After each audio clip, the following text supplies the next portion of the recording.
Hi guys, welcome to my YouTube channel. My name is Christabel Ndeokwelu. I'm a YouTuber based in Abuja, Nigeria, and I share content on productivity, how to live your life intentionally, well-being, and everything in between. Welcome to today's video. Today's video I'll be talking about 5 most exciting books I've read in my recent memory. I really believe in hobbies. I believe everybody should have hobbies that they just do, things that you do that relieve stress, that make you excited, that make you happy, that you enjoy. And you really don't have to commercialize your hobby. Your hobby can just be yours. You don't have to make money from your hobby before it's worth doing. You don't have to make your hobby something you earn money from. If you enjoy doing it and it's productive, thumbs up from me. Yeah, so one hobby that I've always enjoyed doing is reading. I love to read. I've loved to read probably since I was like 3 or 4 or 5. I don't know what age I would say I was, but my mom started buying us books when I was very little, and so I would read the book, and I just love reading because reading transports you to so many places where you would never have been otherwise. I love to go into people's imagination. I like to go to places that I have never been and may never get the opportunity to go to through books. Yeah, it really opens up your imagination, and there's nothing quite like building up a world that did not exist in your mind previously while reading a book through the descriptions of an author. So I feel like reading is amazing, and I really doff my hat to all authors because you guys are amazing. Yeah, so without further ado, let's get into it. These are 5 books I've read recently that have just been amazing. Guys, I'm going to begin with this book. I Am Malala. It was written by Malala Yousafzai. See, this is so cryptic.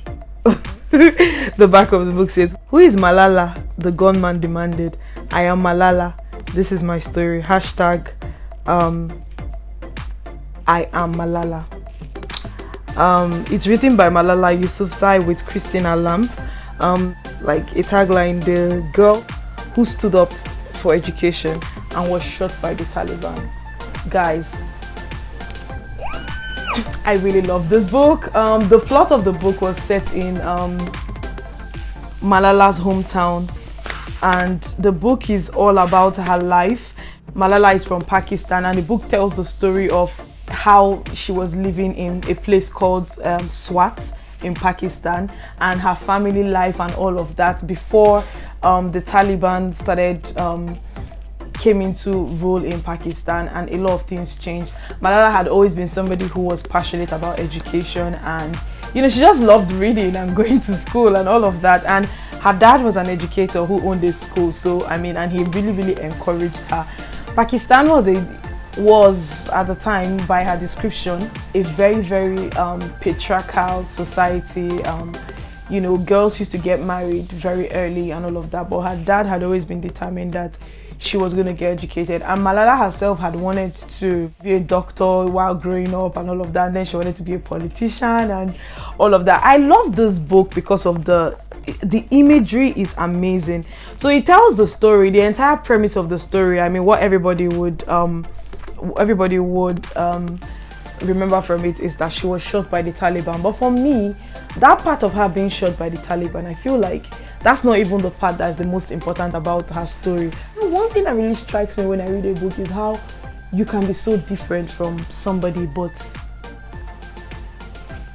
similar, if you get what I mean. I see a lot of myself in Malala. The person who loves to read, the person who is very studious and all of that, and loves her family and just enjoys daydreaming and all of that. And yeah, so the story has pictures about her life, what it was like living in Swat. She really lived a charmed life. Her family was amazing and all of that. And I saw the book go from wistful and playful and nice, and then to serious and sad and foreboding and dark, and just everything that happened in this book. I don't want to go too deep into it, but this book is amazing. If you're somebody who is interested in social impact, if you're somebody who is interested in community development, in development as a whole, you know, you need to read this book. I would 100% recommend it. This book is amazing. Amazing. I love it. So another book that I've read recently that was so good is this madam's book. Oh, yeah. I just love this book so much. I remember shout out to my book club members. I remember last year, was it last year we read this book? 2019, we read this book in 2019. This book is amazing for so many reasons. Again, I like the way the book, it gives a portrait of Michelle Obama's life while she was growing up as a child. I connected a lot with her story, the story about her family, the story about parents who didn't have a lot but really worked hard to really help their children become what they wanted to be. Michelle's brother ended up attending Princeton and she ended up attending Princeton. I know that without her family, her parents really pushing her and all of that, she may have turned out to be a different person. So I love that part of her. I love the transition between, you know, Michelle, the very self-willed girl, to Michelle, the young adult, to Michelle, the lawyer who then met her name was Michelle Robinson before her name became Michelle Obama, who then met Obama. And I also like didactic books. That's books that you can learn from, and this book is definitely a book that I learned from. It tells the story of everything about Michelle Obama, from a child to an adult, and then back to the White House, you know, being in the White House, raising her children in the public eye, like literally the most public of eyes, raising two girls that turned out well for all intents and purposes, building a marriage that's endured through their different stages. I connect with, I just connect with a lot of things about this book, and yeah, it was amazing. Yeah, beautiful story. I really like it. Guys, just looking at this book makes me feel like crying. I love this book. I just love it so much. So this book was written, this is called Thirst by Scott Harrison. He's the founder and CEO of Charity Water, a charity that's basically provides water for places in developing countries that do not have access to water. A very, very important and worthy cause, but that's not the reason I love this book. I love this book because of the story. Let me just read like the description. Scott Harrison is the founder and CEO of Charity Water, a non-profit with the mission of providing clean water to the 663 million people worldwide who lack access to it. Over the last 11 years, more than 1 million donors around the world have helped Charity Water fund 28,000 water projects in 26 countries that will serve 8.2 million people. Harrison has been recognized on Fortune's 40 under 40 list and Forbes Impact 30 list, and was ranked 10 in Fast Company's 100 most creative people in business. He lives in New York with his wife and children. He does not live in New York anymore. The pandemic changed stuff, and I follow him on social media. So they moved during the pandemic to, is it Charlotte, North Carolina? I'm not sure where, but they've moved to a smaller city. Guys, I love this book for so many reasons. This book, I connect with this book as a Christian. I connect with this book as somebody who is interested in being more, doing more, affecting the world. I connect with this book in terms of, I love the fact that, when you think of people who are do-gooders, people who change the world, think of people who have lived their life piously and all of that. Scott Harrison did not live his life piously. He was literally a nightclub promoter.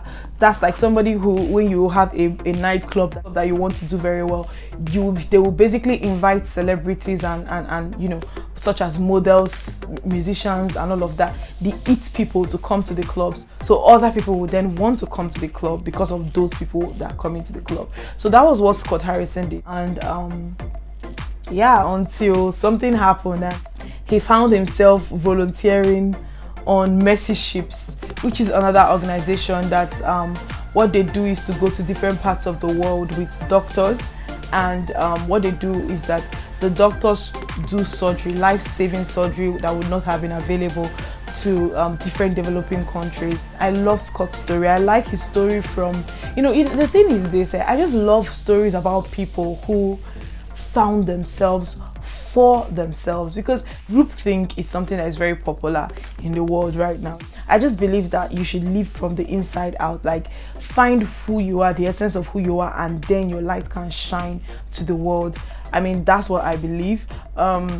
Whether this is true or this isn't true, that's left for you to like ponder on. I love how he created this organization from something very little. It was just like a little idea in his mind, and from the charity water is really making a difference in different parts of the world. And you see, reading books like this just really opens your mind to why philanthropy is very important, and why it's very important to live above and beyond who you are. Like, you have to not just think about only yourself, because when you find yourself, when you become more, the world benefits from you as a result of that. So love this book, love this book, love this book. So if you're somebody who is interested in founding if you're interested in changing the world in any way, starting from your community, tackling any of the SDGs, this book is a very important book to read. I would totally recommend it. Tomorrow Died Yesterday by Chimeka Garricks. Guys, I love it. I love it. I love this book so much.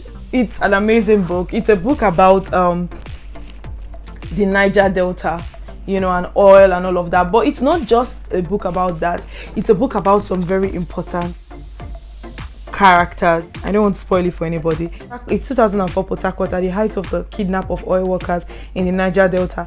A kidnapping goes awry and 4 lives are reconnected. Doye, aka Doughboy, the career militant responsible for the crime, and might be the gentle university professor / eco warrior accused. Kanye, the lawyer turned restaurateur who tries to get him off, and Tubo, an amoral oil company executive.